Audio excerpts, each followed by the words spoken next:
Hello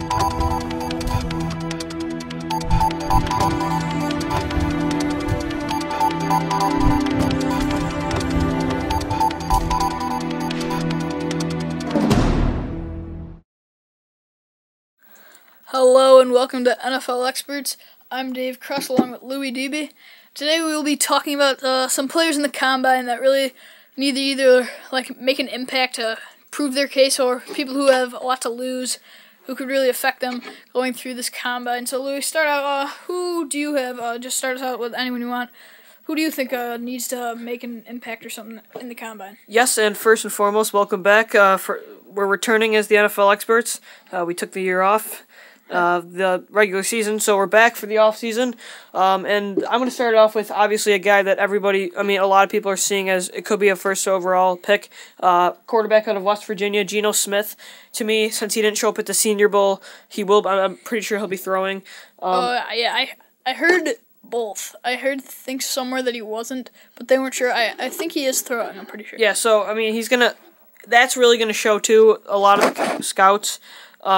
Why wouldn't I think all quarterbacks should throw, really. I know, and especially guys like that didn't play, like that. You're gonna want to see his arm strength and like some of the route, like how he throws some routes and different stuff. It's just like you said, it's easier to be able to see what you're getting. Geno Smith, because he's it's really undecided where he went. Like last year, Luck or RG3 both didn't throw, but then the year before, Cam Newton, he threw at the combine. So some have a lot more to prove. Like you knew Andrew Luck and RG3 were going to be picked 1 and 2. This year, it could be like Geno Smith could go from the first overall pick to maybe like the 15th. I don't think he drops out of the first round, obviously, but I think he has too much talent. But I think in his speed too, I think people are going to want to see how mobile he actually is in a lot of systems, because people are now looking at like a lot of spread, like guys like this in college, they're going to be looking to implant the spread option in their offense. Yeah, another reason, because they're just matched up with random receivers running a route. And that's why they don't want them look bad. Yeah, that's why sometimes people don't throw. Yeah, all right. I'm gonna stick with a quarterback. Talk about Matt Barkley out of USC. He really, like you said, he also didn't show up for the Senior Bowl in Mobile, Alabama. And also, obviously, USC came into the year ranked number 1, and they just were awful throughout the season. I believe they dropped unranked. They were ranked to number 1, and they, like you said, they dropped unranked. Matt Barkley was the number 1 projected pick going into the season, and to me, people were saying that he should have went into the draft last year, and I think it would have been a good idea because he hurt his stock this year. Everybody thought he was going to be the first overall pick. He had an amazing junior year, and when he came back, obviously, you know why he came back, because he had a chance to win a national championship, but it really hurt. But I still think he has the potential to be a first-round pick.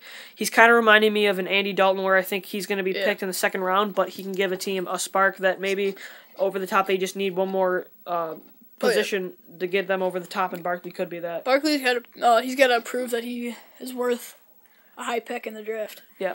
All right, my final quarterback I have on here is Mike Glennon out of NC State.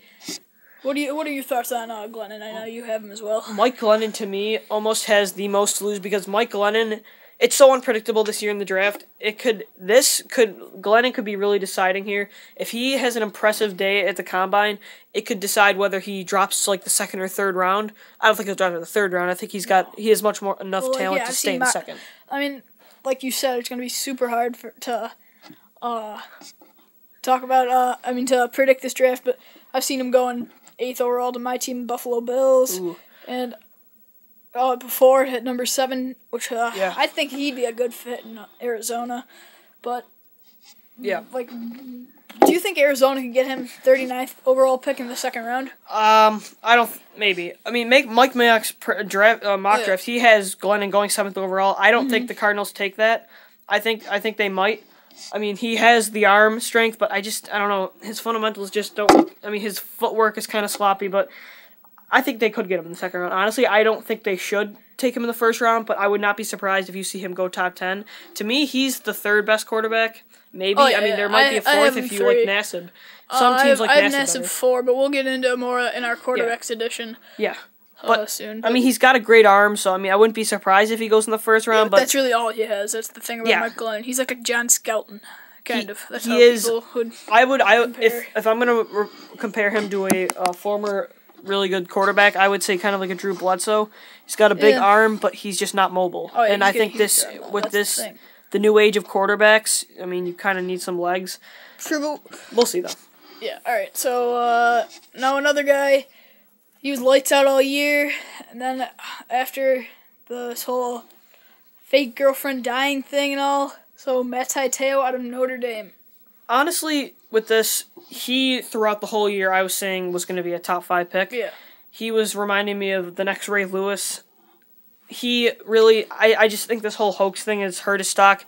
I think off the field issues is what now teams are starting to think character issues. Oh, yeah. I still think he should be a top 10 pick. I think he has that talent. But I think with that now he could drop to like maybe 22nd with the Bengals. Honestly, I mean in some of the mock drafts I'm gonna keep comparing to Mike Mayock because I like his latest mock draft. He has him going to the Ravens 32nd. I know everyone knows the physical attributes are there. It's just the off the field issues. He has the talent to be a number 1 middle linebacker. I've seen him all through the first round. I've seen him going to Buffalo and to New York to Cincinnati. So I've seen him all throughout the first round. Yeah, there's a lot of question marks, but to me, the talent's there at the first round. You got to take a chance. Right. All right, so next we got defensive end or outside linebacker from Georgia University, Jarvis Jones. Well, Jarvis Jones, he had a good year throughout the season, helped Georgia get pretty far. But it really depends, like, what he will play on. Like, would you rather, if you were a GM, would you rather take him outside linebacker or defensive end? But it's obviously, like, depends if you run 3-4 or 4-3. It's outside linebacker, especially if you're running a 3-4, because his size, he's not the biggest guy, but he has the speed to be an outside linebacker. I'm an Eagles fan, so I've been looking at this guy I've been studying him closely. The Eagles haven't decided if they're 3-4 or 4-3. That's why if you're a 4-3, I don't think you're taking him. I think then you're taking someone like DeMontre Moore out of Texas A&M, who's I think a pure 4-3 end. But Jarvis Jones on a 3-4 end outside linebacker would be great, and I think he could be a top 10 pick. He has his sack numbers were great. It's just his size. I just don't think he's a 4-3 defensive end. Yeah, like the Eagles picked 4th this year, so yeah. I mean, if you want, there's a lot of other positions. I see him going top 10. Yeah, I'd agree. All right, next I've got out of Washington. He had a great time down at the Senior Bowl. Cornerback Desmond Howard, he lit it up down there, and so now everyone's talking about him. And after that, his draft value has really changed. Yeah, he looked great in the Senior Bowl. His tackling skills, which to me were a question mark because I've been watching some film on this guy, and he missed a lot of tackles. I've been watching some just game film, and I mean he's got the size. His strength is great. He's a great press coverage guy, and the Senior Bowl really helped him out. Maybe getting him in the first round. I would not be surprised though if he drops in the second. There's a lot of good cornerbacks this year, including a guy that I like, Xavier Rhodes from Florida, who's got Florida State with great size. I mean, there's a lot of good corners in this draft, but I mean, Desmond Howard really helped his case in that Senior Bowl performance. Great tackling and a lot of pass breakups. So next we got I'm gonna stick to the cornerback position in Xavier Rhodes out of Florida State. I love this guy a lot. I think the Eagles. I'm an Eagles fan, so I'm gonna keep comparing him to what they need, and to me, he's a first-round pick. Yeah. He's just so strong he really did his part in Florida State. Great outside corner, can also play in the slot. And I think he could be a first-round talent too. But the Eagles really need another corner.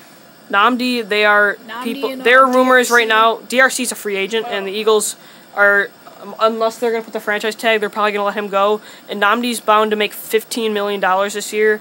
So they might be cutting him too. So they need a corner. That would just be a project. That's why I think they need to hang on to Nnamdi because if you're going to draft like a D. Milliner out of Alabama, the corner, you need a mentor for him, and I think Nnamdi in the right scheme can still be a shutdown corner. Besides those two, who's their next guy? Is it Boykin or? It's Brandon Boykin, the slot guy, and I just don't want to get into if he could be an outside corner. So next we got a receiver out of Tennessee, Cordarrelle Patterson. I've been comparing him to Roddy White a lot. Dave, where do you think he's been? I've got him probably second receiver, second 3 maybe, around there. I mean Not a lot. I don't see a lot of receivers going in the first round, and mostly it's going to be on the line. That's what most of this first round's going to be: offensive or defensive line or linebackers. A lot of great linemen this year. So I mean, the question: I don't see him going in the first round. Yeah. Maybe second or third, though. I mean, it depends what he does at the combine, really, because he's got to prove himself. Yeah, I'd like to see his hands. Yeah. I mean, a lot of people are saying, oh, he caught with his chest a lot, and it's true. But he has good hit. He's shown it. And his speed's also a thing. He's a great kick returner, though. So, I mean, he's got a lot of versatility. I think he is going to be in the first round. I think he's the best full receiver there. He does remind me a lot of Roddy White. Great route running. And, I think he's a project, though. I mean, he's got a lot of things to work on, including his hands. A lot of mock drafts I've been seeing 8 to Buffalo who need a second receiver so they can put Stevie Johnson in the slot. Yeah, I'd be happy enough with that. But he's a good player. He's really versatile. That's what I like. Do you think there's anyone better? Terrence Williams out of Baylor. Maybe, breaking over 1,000 yards when RG3 leaves. I mean, he's good. I like DeAndre Hopkins out of Clemson, too. I like Hopkins, yeah. Keenan Allen out of West Virginia, out of California. My favorite receiver. I've got him number 1. So me too. If anyone... if you're taking one, I'd probably take him. He's just like Cordarrelle Patterson, only he's got great hands, and his punt returning, kick returning skills, to me, remind me of Devin Hester. This guy, to me, is a huge... I mean, if someone picks him up in the first round, which they will, he's a great steal. Alright, so now my final guy I've got is Luke Joeckel out of Texas A&M, offensive tackle. If Geno Smith doesn't go 1 overall to the Chiefs, it's going to be this guy. And he really doesn't have much to gain. I mean, everyone knows he's a phenomenal football player, but he has something to lose, in my opinion. Like, if he doesn't do that great in the combine, that's really going to affect the Chiefs' decision and Andy Reid on who they're going to take. Yeah, I would agree. Like you said, he doesn't have anything to gain because he did terrific in Texas A&M. He was one of the big reasons Johnny Manziel developed already in his freshman year. And to me, like you said, if Geno Smith does not impress in the combine, he will be the first overall pick. He's the ultimate tackle. He's got the great size. He can get upfield. He's great in the run game. And that's why, to me, this guy's, if he's not the first overall pick, he's going to be, definitely, no matter what, he's top 4. Because, definitely, no matter what. He's got way too much skill to be not a top 5 pick. All right, now your last guy is? My last guy is Eric Reid, safety out of LSU. Very interesting guy that I don't see in the first round, but he's an interesting prospect to me. He right now, Mike Mayock has him ranked at 4. It's the safety behind Matt Elam out of Florida, Kenny Vaccaro. Actually, he's ranked 3rd. He's got great tackling skills, though. He's a hard hitter. I mean, there's a lot of hard-hitting safeties this year. And but the only thing with me is he kind of reminds me of I'm not gonna compare him to Nnamdi Asomugha because he's a corner. But the one problem that Nnamdi had this year was that he saw the ball, but he couldn't make a play on it. That's what Eric Reid, I was watching film today in the national championship 2 years ago, and this in some LSU games this year. He saw the ball in the air, and he struggles at making a play on the ball. He doesn't have a lot of interceptions or pass deflections, but a lot of the plays you see the guy catching it, but Eric Reid is such a hard hitter that he hits the ball out.